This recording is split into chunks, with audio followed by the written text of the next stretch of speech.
Very warm welcome once again to Simply Rich. Yesterday we talked about the importance of financial literacy, and today we are going to get a little deeper in that. Accounting, I don't know for what reason, is considered as the world's scariest subject. People don't like accounting. In fact, some people hate accounting. But here is the fact. अगर we want to be financially well equipped, we want to be financially rich, right? Without the knowledge of accounting, we cannot do it. It's a fact. But I'm not talking about the accounting, which is filled up with the complicated definitions and that tough mathematical formulas and a lot of calculations. No. In fact, I too hate it. But there are very simple principles of accounting over the entire financial education is based. It's that simple that oftentimes people ignore it. And then getting rich becomes difficult for them. It's that simple. लेकिन जब मैं simplicity की बात कर रहा हूँ तो simple से मेरा मतलब है क्या? सिंपल से मेरा मतलब ये है कि the entire financial education is based upon just two simple entities. What are those entities? Simple entities जिनका नाम है assets and liabilities. How these are simple? Let me tell you what are these and you will get it. Asset का मतलब वो जो आपकी जेब में पैसे डाले.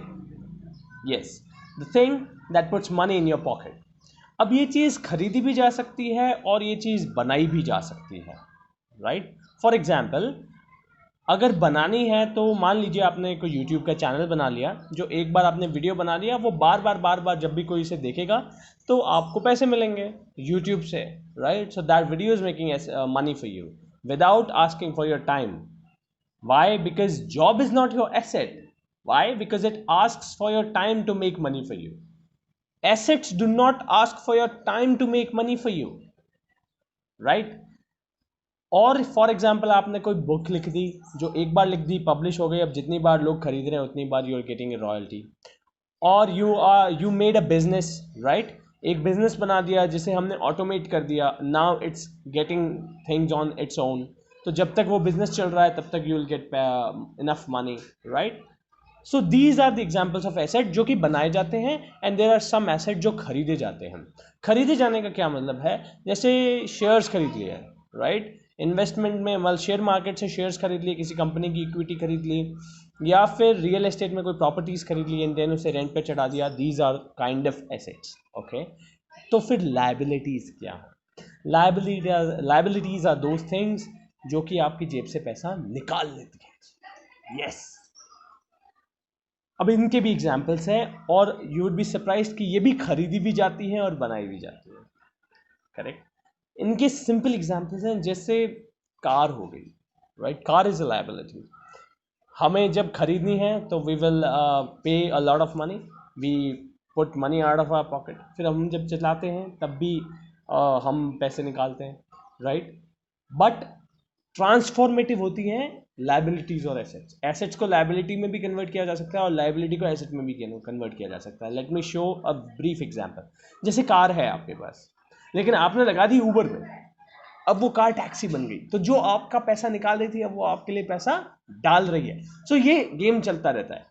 सम asset can be turn out of as a liability. जैसे अगर आपका बिजनेस नहीं चल रहा, अब वो आपको लोन लेना पड़ रहा है उसके लिए, तो अब वो लायबिलिटी बन गया आपके लिए, ठीक है? और कोई लायबिलिटी थी जैसे कार, अब आपने इंटेलिजेंटली उसको ऊबर में लगा दिया तो वो आपके लिए एसेट बन गई. So only two things are there. First is asset, वो जो आपकी जेब में पैसे डाले, एंड देयर इज लायबिलिटी जो कि आपकी जेब से पैसे निकालती है. That simple. इसकी कॉम्प्लिकेटेड डेफिनेशंस भी हैं. अगर आपको चाहिए तो आप कोई भी डिक्शनरी उठा के पढ़िए, you will get the most complicated definition there, जो कि आपको समझाने से ज़्यादा कंफ्यूज कर देगी. But this is the basic part, as simple as possible. Lekin what is the fundamental rule now? So the fundamental rule to get to riches is this. The first rule: understand the difference between an asset and a liability and buy assets, make assets. As simple as that. हमें समझना है कि एक asset और एक liability में difference क्या है और हमें एसेट्स कलेक्ट करने. कैसे, क्या, कब होंगे, कैसे होंगे, हम कैसे बनाएंगे? Give it a break. First, let this idea sink in. Think upon it, how this can work for you, and just let it sink. The idea, once again, understand the difference between an asset and liability and why assets make assets. Think upon it, and until the next time, stay blessed, stay phenomenal. Take good care of yourself, and thank you so much for